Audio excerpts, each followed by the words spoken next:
Hello everybody, tag-ulan. Tagbagyo. Napakahirap kapag tag-ulan kasi siyempre kapag backyard lang tayo. Di katulad sa mga farm, di ba? Malawak yung lugar nila. So malawak yung mga pwesto ng mga manok nila. Madaling mag-recover yung pinakalagayan ng manok. Dito sa backyard, hirap kasi maliit yung space. So lipat na lipat. Kapag siyempre maulan, humahalo yung ipot nila sa putik kasi nga maulan, babaho, ang baho. Ngayon, lipat. Saglit lang yan, babaho na naman kasi maulan. Lipat na naman. Kaya yung mga alaga namin, aligaga sa pwesto. So tignan natin kung ano naman ang configuration ngayon. Last video iba, ngayon iba na naman. Kita niyo yan mga kaibigan, meron pa din isa. Itong mga to naka-holding stall. Pero pag umaga, binababa ko. Kapag hapon, binabalik na naman. Kasi kulang na ako sa space talaga eh. Pero kapag ang mga yan, nasanay, diba? Mas ano sila, mas maamo sila kaysa sa mga ordinary naka-cord lang. Kasi siyempre hindi ko naman yan naasikaso lahat eh. Pero itong mga to, everyday kasi pagkatapos nilang kumain, baba. Paghapon, papakainin, sampa. Yan yung mga gal. Okay no? Mabasa Pula. nga lang. Dalusapi. Dati nung hindi siya nababasa yung pinakapulok niya, parang nag-ano yung fly away. Ganun eh. Ngayon nabasa siya, nag-straight na yung pulok niya. Kasi nag-uulan ngayon eh. Yan ang lugar nila nga pwede kong ipwesto sa kanila. Kasi nga, dahil maliit na yung space namin. Kung mapapansin nyo dito, ayun, dikit-dikit na halos yung mga dual na pen, mga fly pen, mga naka-cord, halos dikit-dikit na kasi nga dahil sa dati nilang pwesto, nagpuputik na. So lipat. Saglit lang yan. 2 to 3 days, lipat na naman kasi baka maaaring ibalik ko sila dun sa pinaglipatan nila kung maayos na or ibang pwesto na naman. So ipapasok ko muna to sa holding stall para makakain na sila. Ito medyo maamo to, hindi siya maano yung nagpupumiglas. Ano sa hawak eh. Ano lang ang mga gal namin, medyo malalaki yung ulo. Malalaki yung ulo nila. Tapos pit yung balahibo, yung konti lang yung balahibo. Ito yung tatay oh, naglulugon. Kaya makikita mo dyan sa... Tingnan natin yung tatay niya. Yan ang tatay. Dito sa kabilang bakod. Magkakawit sila ng anak niya. Ito yung anak niya. Yan ang tatay, naglulugon. Ito yung anak ko. Kamukha ba? Kamukha sila no? Pati yung kanilang palong. O yung ulo nila malalaki. Tapos yung balahibo nila konti lang. Dikit lang sa katawan. Mahaba yung paa. Ang body ng paa ng tatay. Straight comb. Mahilig silang maglugon ng ano. Yung ngayon, yung talisahin may itim yung paglulugon. Ayan o. Makikita nyo sa pulok. Yan. Pero maglulugon ulit yan. Matatanggal ulit yan. Hindi ko alam kung anong phenomena yan, no? Maglulugon muna sila ng ganyan. Tapos, maglulugon din sila ulit ng natural na kulay nila, yung pula. Merong nagaganyan sa mga alaga namin. Pero hindi lagi. Ngayon dalawa, yung talisain, tsaka yan. Nagkakaroon sila ng mga parang itim. Tapos bumabalik naman sila sa dati. Lugon tapos lugon. Ganon. So ibabalik na natin sa holding stall yung mga to para makakain na sila. Kung mga papansin nyo mga kaibigan, di ba dati puno ng scratch pen yan. Tsaka square pen. Wala na yun. Dito rin. Baha oh. Baha di ba? Kita ba dyan? Baha? O na, isinampa ko na sila sa taas. Pero meron na mga pondo ng ito to. Pero yung buhangin yan. Hindi yan nagpuputik. So, dadaan ka dyan. Masikip na. Masikip pero kung titignan mo masaya. Diba? Sama-sama sila.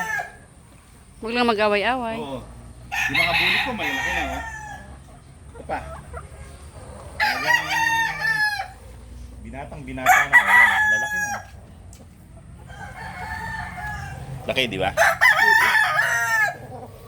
Ito. Ano rin to? Pero mas bata to sa kanila. Yung Ito bunso. yung dating lugar, oh. Yan. Diba? Medyo, ano, filthy. So dapat talagang lilipat sila sa mga vida mo. Ano? Lipat yun sa mida mo. Dati dito yan, naubos na nila yung kung anong pwede ubusin. Yan ang pwesto namin mga kaibigan. Tingnan nyo, dikit-dikit na. May naka-cord, may dual, dual pen. Mga para sa inahin. Uy, Ebon. Yun, kunin mo yung itlog.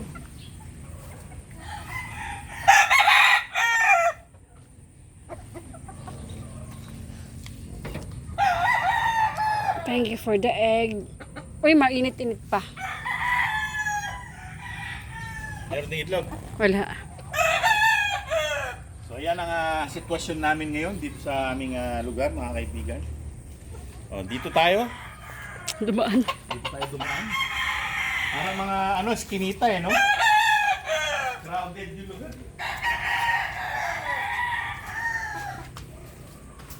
Walk through ngayong tag-ulan. Dito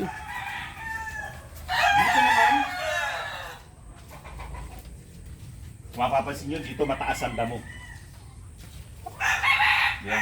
Nakita mo yan? Dito yung holding stall niya. Baka muna. Tayo na yan, syempre. Tignan mo.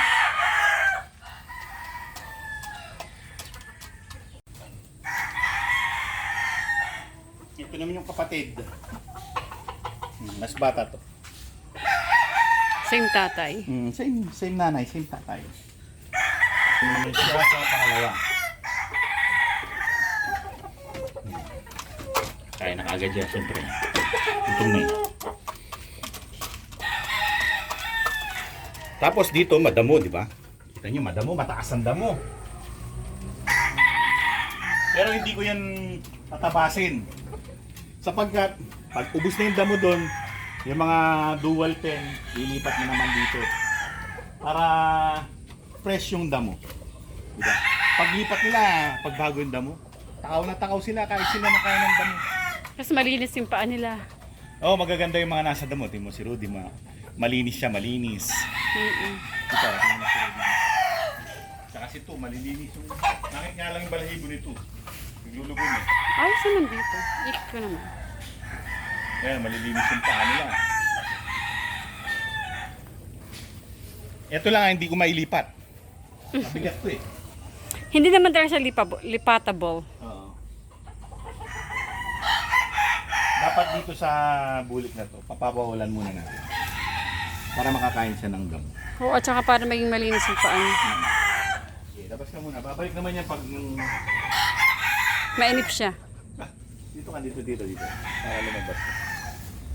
Pag gabi, siyempre, hapon sa hapon naman. Sige. Labas ka muna, kain ka ng damo, iho. Hindi yan 34 bulik ha. Ano yan, black bulik yan. Yung kay Aling Mima yan, di yan sa akin. Half bulik, 1/4 Gilmore, 1/4 Mel Sims black. Pero hindi siya black. Kapatid niya black. Tapos ito, bago lipat to. Galing dito. Napaka-yaki. Nalipat na sa may damo. Yung mga dahon-dahon. Diba? Yan din, hindi ko na ililipat to. Dahil ito yung naka-fix. Naka-fix ito eh. Kita nyo ba yan? Fix yan, fix. Pinix ko kasi yan eh. Inalabre ko. Nung tag-araw. Duwis na nito. I-scratch ko muna yan sa madamo para makapahinga yung sahig nila. Yun naman, pwede naman pinapawalan yung isa. Ito sila Batman. Naglulugon na. Kunti na lang yung balahibo niya sa... yung buntis niya. Bayas na. Matanda na yung itsura niya dahil sa balahibo niya. Tapos eto si Riot, nagkaroon siya ng itim-itim sa lugon. Pero matatanggal din yan. Ayan si Riot. Meron siyang itim sa pulok. Pero matatanggal din yan, maglulugon ulit yan. Ewan ko anong tawag dyan sa ganyang klaseng lugon. Maglulugon muna ng ganyan, tapos tuloy-tuloy lang din na mapapalitan. Tapos kung mapapansin nyo dito, wala na yung mga may aratilis dyan at kamatsili. Tinanggal na. Medyo malinis dyan kasi nga dahil sa malamok. Yung lugar na yan medyo hindi na-access. Ngayon may ahas. Nakita ng dyan. Tapos dito may mga liver pens. Diyan muna sila. Pag wala ng damo, usog naman doon or usog naman dito or pwedeng dyan na. So everything na nandito, ginagalawan ng mga alaga yan. Linilipatan.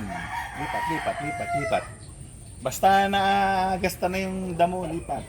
Kasi syempre nalalagyan ng pupo yun. Tapos eventually, mamamatay yung mga damo dahil siguro mainit yung pupo nun, tsaka natatapakan. Pagkatapos naman nun, magre-rejuvenate naman siya kaagad eh. Dahil tag-ulan eh. Pero kapag summer, di mo magagawa yun. Pag naubos na yung damo, Hindi natutubo.